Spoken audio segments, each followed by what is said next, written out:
Atos capítulo 17, versículo 15. E os que acompanhavam Paulo o levaram até Atenas. E recebendo ordem para que Silas e Timóteo fossem ter com eles, o mais depressa possível partiram. Enquanto Paulo os esperava em Atenas, o seu espírito se comovia em si mesmo, vendo a cidade tão entregue à idolatria. De sorte que disputava na sinagoga com os judeus e religiosos, e todos os dias na praça, com os que se apresentavam. E alguns dos filósofos epicureus e estoicos contendiam com ele. Uns diziam: que quer dizer este paroleiro? E outros: parece que é pregador de deuses estranhos. Porque lhes anunciava a Jesus e a ressurreição. E tomando-o, o levaram ao Areópago, dizendo: poderemos nós saber que nova doutrina é essa, de que falas? Pois coisas estranhas nos trazes aos ouvidos. Queremos, pois, saber o que vem a ser isso.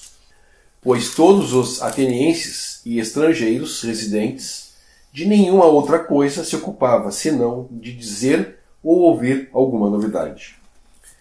Estando Paulo no meio do Areópago, disse: varões atenienses, em tudo vos vejo um tanto supersticiosos. Porque passando eu e vendo os vossos santuários, achei também um altar em que está escrito ao Deus desconhecido. Esse, pois, que vós honrais, não conhecendo, é o que eu vos anuncio.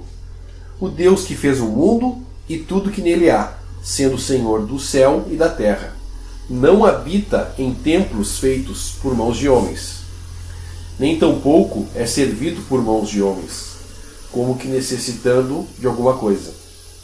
Pois ele mesmo é quem dá a todos a vida, a respiração e todas as coisas. E de um só fez toda a geração dos homens, para habitar sobre toda a face da terra, determinando os tempos já dantes ordenados e os limites da sua habitação, para que buscassem ao Senhor, se porventura, tateando, o pudessem achar, ainda que não está longe de cada um de nós. Porque nele vivemos e nos movemos e existimos, como também alguns dos vossos poetas disseram, pois somos também sua geração. Sendo nós, pois, geração de Deus, não havemos de cuidar que a divindade seja semelhante ao ouro ou à prata ou à pedra esculpida, por artifício e imaginação dos homens. Mas Deus, não tendo em conta os tempos da ignorância, anuncia agora a todos os homens, em todo lugar, que se arrependam. Porquanto tem terminado um dia em que, com justiça, há de julgar o mundo, por meio do varão que destinou. E disso deu certeza a todos, ressuscitando-o dos mortos. E como ouviram falar da ressurreição dos mortos, uns escarneciam e outros diziam: acerca disso te ouviremos outra vez. E assim Paulo saiu do meio deles. Todavia, chegando alguns varões, a ele creram, entre os quais estava Dionísio, o Areopagita, e uma mulher por nome Damares, e com eles outros. Nesse trecho aqui nós temos, vamos dizer assim, dois lados frente a frente, nós podemos dizer, que são um povo que adora outros deuses, e em contraste o outro lado, Paulo pregando a Cristo. Exatamente os dois lados da moeda, vamos dizer assim, em relação ao cristianismo. Hoje sabemos o tempo da graça, o tempo dos cristãos. De um lado Paulo com a verdade, do outro lado aqueles que não a conheciam e muitos que já a conheciam a contestavam, que vieram a conhecer hoje, nos tempos de hoje, vemos que alguns contestam e desvirtuaram essa bendita verdade. Então aqui nós vemos esse contraste. Paulo se pronunciando, falando do Senhor, falando também do início lá da criação, através de Adão, de um homem fez todos os demais, toda uma geração. E Cristo, também fez uma nova geração depois. Então, pregando a Cristo, a eminência da pregação, né, é o Senhor, o centro de sua pregação. A sua ressurreição é a certeza, né, das promessas que o Senhor fez, não só aos judeus lá, mas como a nós também. Cristo é o nosso centro, nossa promessa. Então aqui é um contraste muito grande, né, de um lado Paulo, do outro lado os atenienses lá e os epicureus e estoicos, né, outros povos, enfim, que tinham outro entendimento e adoravam outros deuses. E ele apresentando Cristo ali como um Deus desconhecido, que eles nem sabiam, mas adoravam, né? Na verdade, fazendo uma menção para que eles pudessem entender o que ele vinha pregando, não que Cristo realmente, eles tivessem feito aquele templo para Cristo, não é isso, eles não conheciam Deus, simplesmente fizeram, temos tantos, né? Tem que ter mais um. O homem não se contenta com o que Deus dá, vamos dizer assim, e nem com o que eles tinham eles se contentavam, eles queriam mais alguma coisa. E aí nós vemos que nesse templo que estava vazio é a dependência que o homem tem de sempre ter algo mais. Hoje nós devemos nos contentar com o que a palavra nos tem dado, com o que nós já temos de dispensação, e não buscar esse algo a mais. Nós já temos esse algo a mais que um dia nos faltava, que é o Cristo, que é o nosso Salvador. Então lá a gente já vê desde lá o homem necessitando do algo a mais que hoje nós temos em Cristo. Claro que Paulo não colocou aquele templo, não nomeou aquele templo como sendo o templo do Senhor, obviamente ele só fez essa menção, né? Não instituiu ali, por se dizer, um templo ao Senhor, não foi isso que ele fez, ele simplesmente mencionou para poder entrar, dar uma introdução, porque era do jeito que eles acreditavam, né?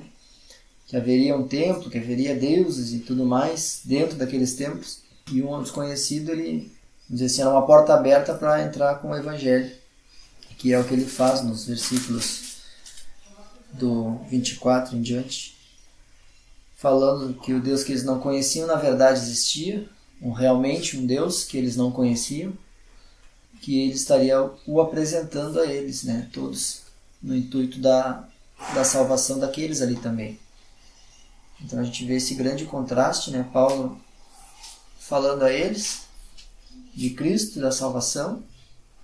Com certeza, aqui no final do capítulo, né, fala dois nomes, né, o Dionísio e a Dâmaris, e outros que creram. Então nós vemos a eficácia da pregação também, nos mostra que a porta foi aberta lá para eles também, e por onde Paulo vinha passando, como já comentamos na semana passada, por onde ele vinha passando sempre alguns se convertiam, né? O Senhor, por misericórdia, sempre institui alguns irmãos, né, nesses lugares, no intuito de vigorar essa verdade. Então é um contraste que a gente consegue ver aqui. Isso é o esboço básico, né, do capítulo. Paulo chegou a Atenas, né, por causa da perseguição que houve em Bereia, excitada pelos judeus. Uma vez eu ouvi o irmão falar que nós devemos estar na verdade. Perto da verdade é muito perigoso. E a primeira vez que eu ouvi isso eu não consegui entender. Agora, a partir do versículo 15, vai mudar um pouco o público de Paulo. Nós frisamos na reunião passada que Paulo, por onde ele ia na cidade de Gentias, que tinha sinagoga, ele ia primeiro na sinagoga falar com os judeus e os prosélitos, as pessoas que já tinham algum conhecimento. Mas agora, Atenas era a capital aqui da Macedônia, na época. Depois do dilúvio, Deus parou de tratar com o homem como um todo. Deus pegou Abraão, lá em Ur dos Caldeus, e começou a tratar com o povo. E o resto dos homens ficou entregue aos seus pensamentos a si mesmos.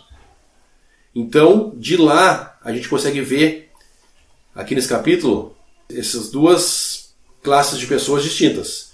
Os judeus que estavam espalhados por todo o mundo, onde Paulo chegava tinha sinagoga, que tiveram acesso à verdade, Deus se revelou para eles, e eles chegaram ao ponto de negar o seu próprio Messias. Eles foram privilegiados de várias maneiras por Deus, mas na prática isso não teve um efeito que Deus esperava. Por quê?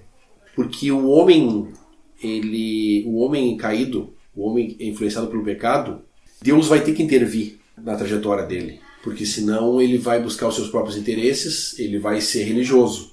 Então nós vemos aqui nesse capítulo, os judeus, no início do versículo, no início dessa porção aqui, Paulo vai à sinagoga, versículo 17, de sorte que disputava na sinagoga com os judeus religiosos, e todos os dias na praça, com os que se apresentavam.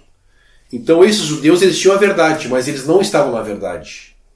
Porque se nós temos as escrituras diante de nós, e é nos apresentada a verdade, o princípio é nós rendermos a nossa vontade em virtude do que a palavra diz. Se eu estou pensando uma coisa e a escritura diz outra coisa, eu tenho que render minha vontade, estava errado, aprendi errado. E esses judeus, não foram como os de Bereia, que ouviram e receberam a palavra. Eles resistiram. Só que versículo 18, e alguns dos filósofos epicureus e estoicos contendiam com ele. Agora o público vai mudar. Não são homens que tiveram acesso à verdade.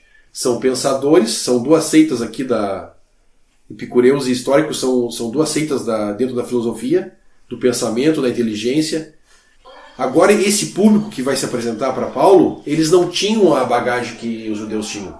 Eles estavam entregues desde lá do dilúvio à sua vontade, aos seus deuses. O que o homem entrega a sua vontade vai fazer? Ele tem noção que existe um Deus. Só que ele vai buscar da forma dele. É muito parecido com o religioso, que nega a verdade e busca da forma dele da mesma forma. Vai torcer a verdade para fazer a sua vontade. E os judeus, eles foram repreendidos pela idolatria também. Eles caíram nesse erro de idolatria. Mas eles eram muito mais responsáveis porque eles tinham a verdade. Agora esses atenienses aqui, eles estão imersos na idolatria. Onde Paulo pega esse altar que era oferecido a um Deus conhecido, como o irmão citou, não que Paulo estava reconhecendo aquele altar ali. Paulo pega um gancho para poder introduzir a verdade para eles. Paulo não vai poder dizer, Jesus era o Cristo, era o Messias prometido. Não. Paulo vai ter que voltar lá na criação. Vai ter que dar uma introdução, Deus como Criador do homem. 24.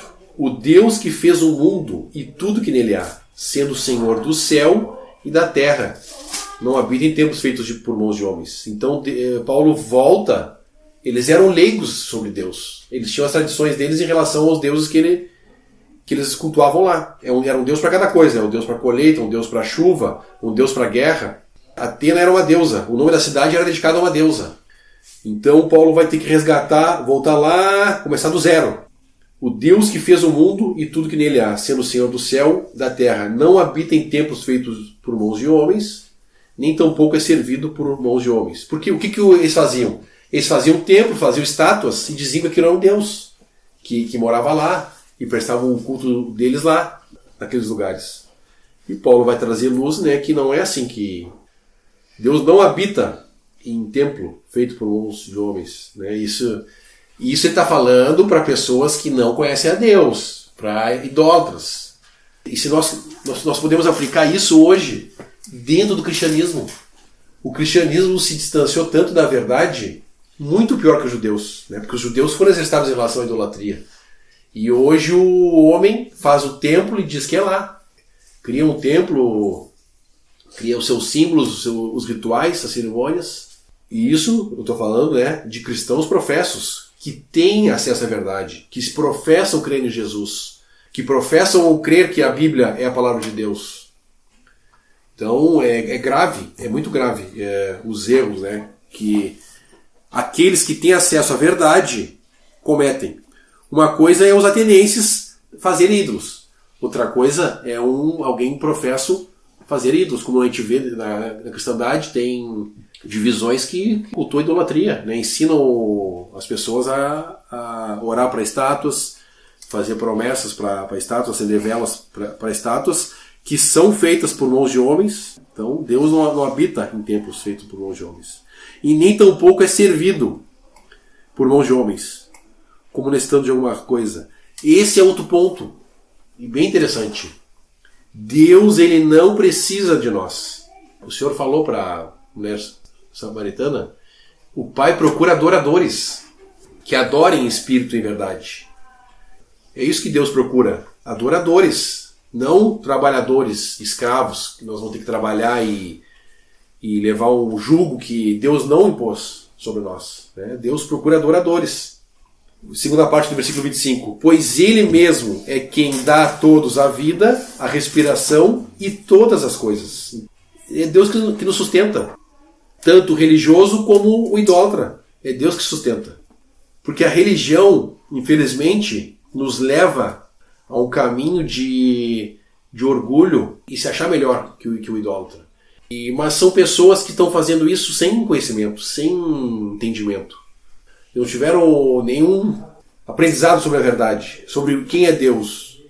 E logo que a gente se converte, a gente passa por isso, né, de um processo de estar entendendo as coisas. Ele cita ali Adão, como o irmão citou, no versículo 26. De um só fez toda a geração dos homens, para habitar sobre toda a face da terra, determinando os tempos já dantes ordenados e os limites de sua habitação, para que buscassem ao Senhor. Então, quando Deus estabelece Adão lá no Éden, era para eles terem um relacionamento. Adão ia cuidar do jardim, Adão tinha trabalho, ia guardar e cultivar o jardim. Ele e Eva, eles tinham uma função lá no jardim, e para que buscasse o Senhor. Mas o pecado entrou. O pecado entrou lá em Adão e corrompeu tudo isso que Deus fez. Paulo vai além ainda, porque nele vivemos e nos movemos e existimos, como também alguns dos vossos poetas disseram, pois somos também sua geração. Então Paulo conhecia alguma literatura lá dos atenienses. Alguns desses homens lá também tinham dito, em algum escrito, a gente não sabe qual foi, que ele cita a criação na literatura que eles tinham lá. A gente pode pensar também, por que Paulo vai falar da criação? Porque se nós pensar hoje nos centros acadêmicos, naqueles que têm conhecimento, eles acreditam no quê? Eles acreditam na evolução. Eles acreditam em qualquer outra teoria. O homem, no seu intelecto, ele vai achar que a criação é um conto de fadas. Eles não conseguem alcançar, né, isso, que existe um Deus. Como houve aqui, no final da pregação de Paulo, uns escarneceram quando Paulo fala sobre ressurreição. Versículo 32. E como ouviram falar da ressurreição dos mortos, uns escarneciam, e outros diziam, acerca disso te ouviremos outra vez. Então, o homem que é dirigido pela sua inteligência, o seu intelecto, ele acredita só no que é palpável, no que ele vê, no que ele pode comprovar. Hoje a ciência, né, tenta comprovar, tenta repetir os experimentos. Por graça e misericórdia, né, a gente sabe que as coisas de Deus não se pode chegar através de inteligência, o raciocínio humano, são por revelação de Deus.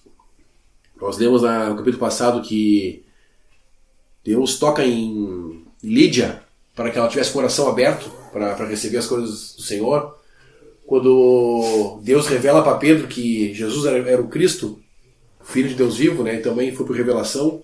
Então Deus tem que tocar, né, no homem para ele poder atentar para essas coisas, né, que não são palpáveis, são por fé, que necessitam de fé para se crer. 29, Paulo traz à tona o erro deles, né, a idolatria, que era o principal erro deles. Sendo nós, pois, geração de Deus, criação de Deus, né, criados por Deus, não havemos de cuidar que a divindade seja semelhante a ouro, ou a prata, ou a pedra esculpida, por artifício e imaginação dos homens. 30. Mas agora Paulo vai apresentar o Deus de amor. Mas Deus não tendo em conta os tempos de ignorância. Um povo que não teve acesso às verdades vai ser cobrado pelo quê? Não vai poder ser cobrado.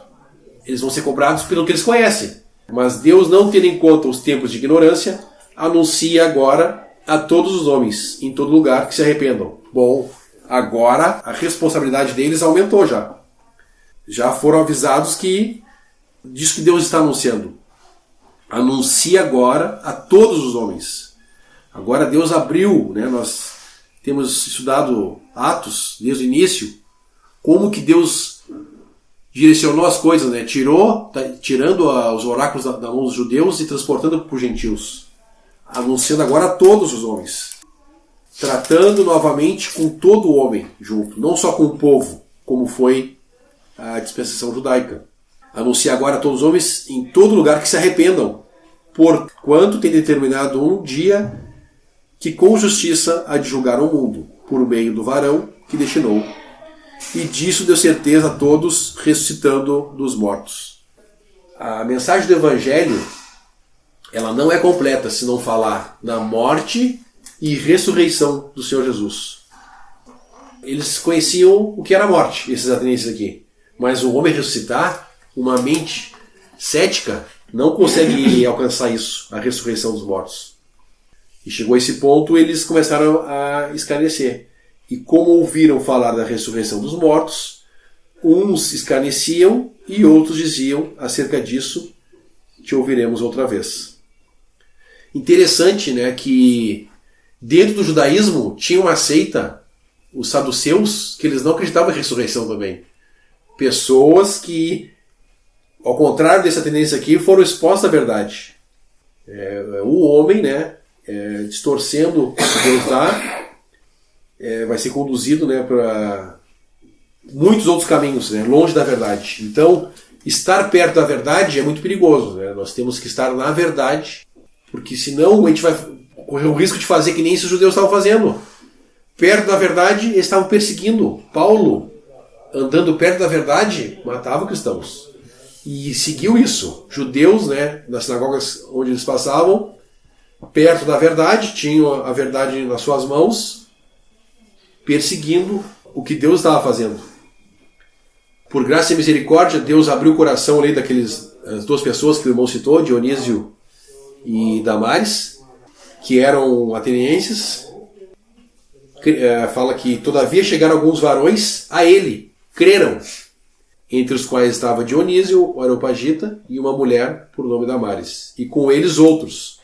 Então Deus, por misericórdia, apesar de toda a falta de conhecimento, né, de Deus, dessas pessoas aqui, com certeza tinha pessoas lá que, como Cornélio, né, que queriam conhecer a verdade, queriam saber. Imagina, tinham mais de 100 deuses. Imagina que desespero essa pessoa fica. Para que eu vou fazer sacrifício esse mês? Cada dia sacrificando por um Deus. Então a pessoa não tinha paz.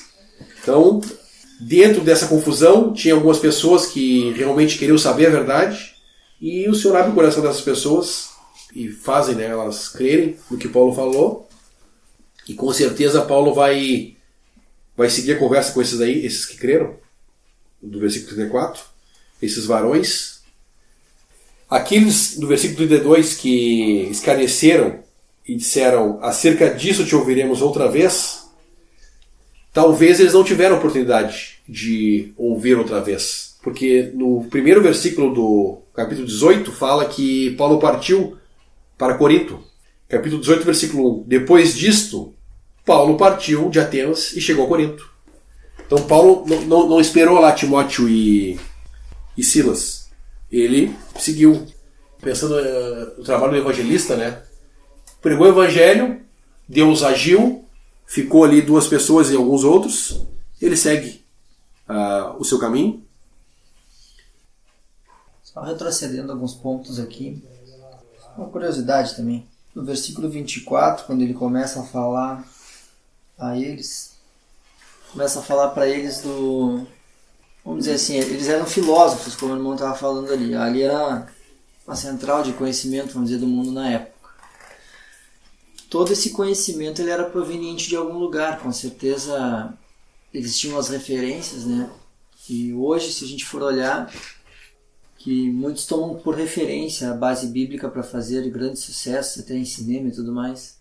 E se a gente for olhar essas mitologias gregas e tudo mais, todas elas são voltadas a algum ponto que aconteceu no passado. Eles sempre pegam uma referência.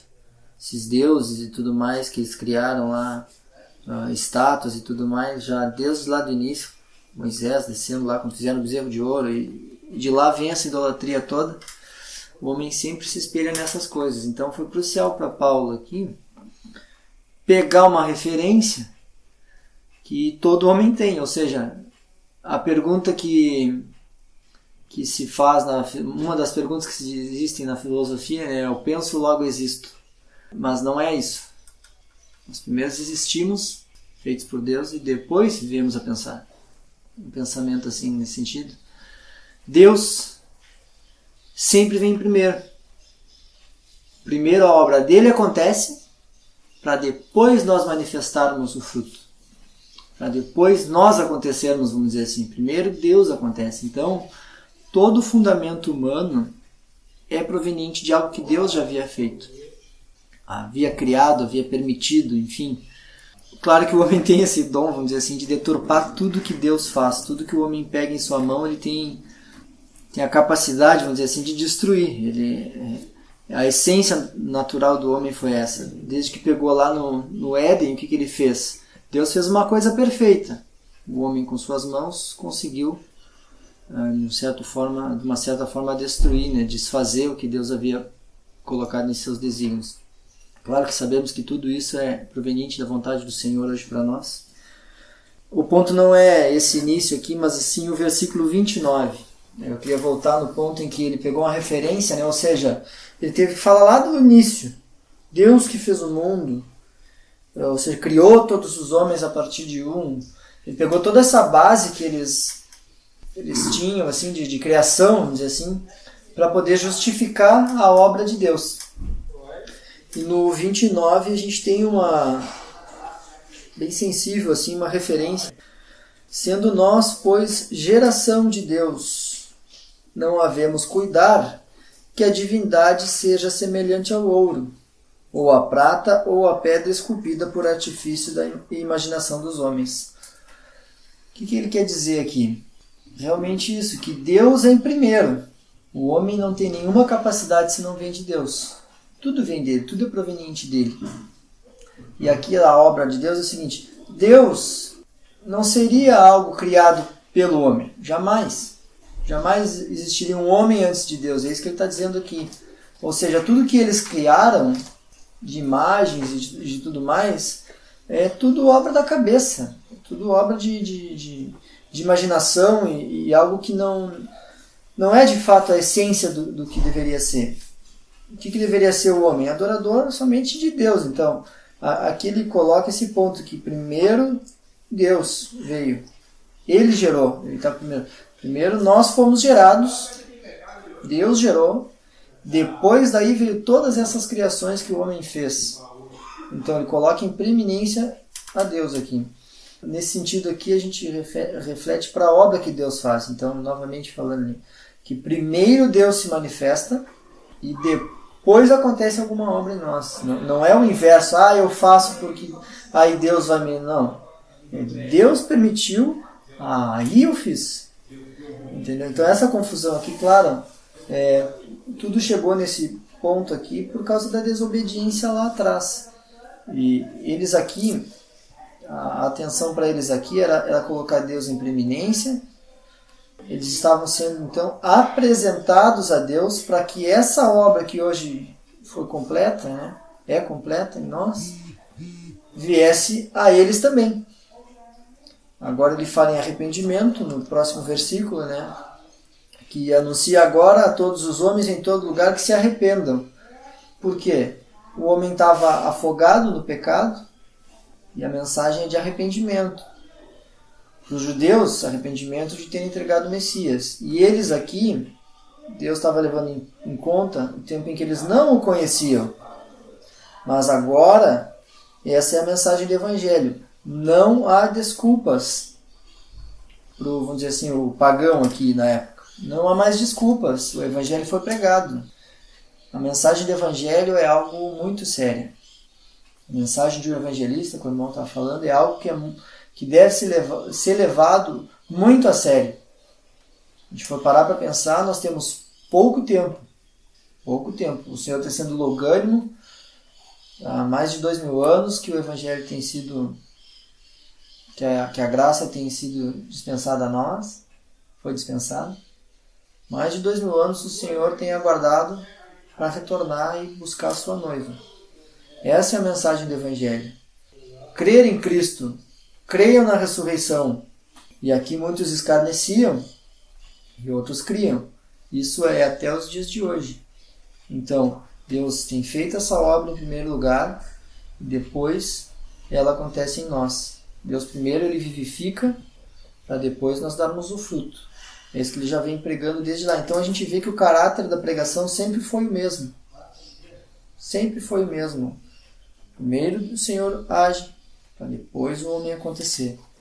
Primeiro nós somos vivificados, para depois nós vimos a crer. Primeiro nós somos adicionados ao corpo, para depois nós manifestarmos a fé. Então sempre a obra do Senhor vem primeiro e depois a gente acontece. E aqui não foi diferente, né? Primeiro ele pregou ali, e o que acontece? Muitos creram já. Hoje é a obra do evangelista também. Essa mensagem deve ser levada a sério. É um tempo de arrependimento e pouco tempo nos falta. O Senhor está às portas, próximo da sua vinda já. Então, desde lá ele vinha nesse caráter de pregação e a gente vê que como é completa essa dispensação, que quando ele fala lá também dos templos, lá no início, não habitava em templos feitos por mão de homens, ele já tinha a obra completa. Paulo já tinha sido dispensado tudo para ele. Ele já sabia tudo que ele estava falando e era uma mensagem única. Ele vai falar depois em Coríntios, mais uma vez, dos templos, explicando que nós somos um templo do Espírito Santo, ele habita em nós. Que não. Então, nós não somos feitos pela mão do homem. Por mais que um homem ou uma mulher venham a gerar uma vida, uma criança, não são feitos pela mão deles. É permissão do Senhor. É tudo criação lá, desde Adão, o primeiro. A criação toda foi uma só tem um ponto de partida. Todas as coisas existe apenas um início, começa apenas uma vez, e a criação também. Só que hoje nós temos, claro, uma criação celestial, que foi o próprio Cristo que fez. Essa também teve somente um início, lá na cruz. E é para isso que a gente deve prestar atenção, né? Para esse início e essa mensagem do Evangelho. Crer. Crer é a mensagem aqui do Senhor. Pensando ainda na criação, a gente pode abrir em Gênesis capítulo 1, versículo 1. No princípio criou Deus os céus e a terra. No princípio criou Deus os céus e a terra. E também João, Evangelho de João, capítulo 1. No princípio era o Verbo, e o Verbo estava com Deus, e o Verbo era Deus. Ele estava no princípio com Deus. Todas as coisas foram feitas por ele, e sem ele, nada do que foi feito se fez. Aqui nós temos luz, né? Que os atenienses não tiveram tempo de ter mais luz sobre a criação. Paulo teve que abordar o assunto, né, rapidamente. No versículo 31, depois de ter apresentado Deus como Criador, Paulo vai agora introduzir um homem. Portanto, tem determinado um dia em que com justiça há de julgar o mundo, por meio do varão. Ele não fala Cristo, porque se ele falasse Cristo, eles não iam entender. Então ele fala por meio do varão que destinou. O objetivo de uma pregação do Evangelho é chegar a quem? O evangelista ele pode usar vários ganchos, várias introduções, vários meios, mas o objetivo de uma pregação do Evangelho é chegar a falar nele, nesse varão aqui, Jesus Cristo. Nós conhecemos, né, nosso Senhor e Salvador. Paulo deu uma introdução ali na criação, dá uma exortada em relação à idolatria e chega aqui agora em Jesus Cristo, esse varão que destinou. E disso deu certeza a todos que estão dos mortos. Eu já ouvi argumentação, né, da pessoa que não quer ouvir. A gente tenta falar do Senhor, a pessoa não quer ouvir. Mas como é que Deus, sendo poderoso, vai me julgar eu que sou ínfimo aqui, uma criatura criada? Quem vai julgar vai ser um homem. Nós vamos ser julgados por um homem. Que homem? Jesus, por meio do varão que destinou. Disso deu certeza que todos estão dos mortos. O irmão citou também hoje, tem determinado um dia, no 30. Mas Deus, não tendo em conta o tempo da ignorância, anuncia agora. Em outra passagem em Hebreus 3, versículo 7. Portanto, como diz o Espírito Santo, se ouvirdes hoje a sua voz, não endureçais o vosso coração, como na provocação no dia da tentação do deserto. Paulo fala aqui, no versículo 30, anuncia agora. A mensagem do Evangelho que o irmão citou, ela é urgente para aquele que ouve, porque pode acontecer que ele não tenha a segunda chance para ouvir. A gente não sabe se essas pessoas que rejeitaram aqui, que falaram acerca disso te ouviremos outra vez, tiveram oportunidade de ouvir. Então nós não sabemos quando que o Senhor vai voltar. Então, para quem ouve, é urgente essa mensagem do Evangelho. Como fala em Hebreus, né? Como diz o Espírito Santo, se ouvires hoje a sua voz, não endureçais o vosso coração. Por Tessalonicenses, nós sabemos que aqueles que ouviram o Evangelho e não receberam o amor da verdade, eles vão crer na mentira depois do arrebatamento. Então, como o irmão falou, o Evangelho é uma coisa séria, né? É uma coisa muito séria para o ouvinte. Porque nós estamos falando de uma condenação eterna. Eternamente com o Senhor aqueles que recebem a mensagem e eternamente condenado os que não recebem. Então são coisas eternas, né? Não é 30 anos de prisão e vai ser solto, não. Aqueles que rejeitaram essa mensagem do Evangelho vão viver eternamente condenados no inferno, um lugar que não foi preparado para o homem. A gente não sabe o que é isso, né, a eternidade. A gente não tem essa noção de eternidade. Mas essa mensagem é muito séria. Como Paulo exorta ali, agora anuncia, hoje é o dia, né, para as pessoas que ouvem, né, hoje é o dia. Então tem três classes de pessoas aqui. Os que postergaram, acerca disso te ouviremos outra vez, depois. Os que escarneceram, deram risada e não acreditaram mesmo, acharam que era loucura, e teve aqueles que creram. Sabemos hoje, temos entendido que, graças a Deus, o Senhor tocou o coração de alguns. O irmão citou, acho que na reunião passada, Deus quer que todos os homens se salvem e venham conhecer da verdade. Deus vai salvar por misericórdia. O homem não quer, mas Deus vai salvar. Deus vai salvar. Alguns creram, como na parábola da grande ceia, o servo sai e volta e diz para o Senhor, aí dá lugar. Vai e força-os nos caminhos, nos valados, força-os a entrar. Deus vai encher a sua casa. Isso é misericórdia para nós, né? Graças a Deus que Deus vai fazer isso, que Deus nos constrange a olhar para o Senhor Jesus, a olhar para essa obra, olhar para esse varão que Paulo está anunciando aqui para esses atenienses. E para a gente ver que Deus é tão misericordioso, né? Apesar de todo o erro deles, toda a idolatria, a atenção deles está focada em outros deuses, eles não honrar o Deus verdadeiro. Deus manda o apóstolo Paulo lá. Então a gente pode dizer que esse dia aqui brilhou lá uma luz, né? No meio desse povo idólatra, e eles ouviram o Evangelho. E alguns creram e foram salvos. Quando creram nessa obra, receberam o Espírito Santo, e com certeza desfrutaram, né, dos privilégios que essa obra nos traz. Todos os privilégios que essa obra nos traz. O que o irmão lá falou em Hebreus, está conectado lá com o pessoal em Israel, no deserto. Né? Vale lembrar que muitos não entraram na Terra Prometida por causa da sua incredulidade. Hoje acontecerá o mesmo. Para aqueles que têm sido anunciado o Evangelho, por sua incredulidade não herdarão o reino dos céus. A mensagem é essa, é uma mensagem urgente. Bem lembrado aquela parte onde acerca disso te ouviremos outra vez. Isso não é uma certeza, isso é uma coisa que a carne permite que tu fale.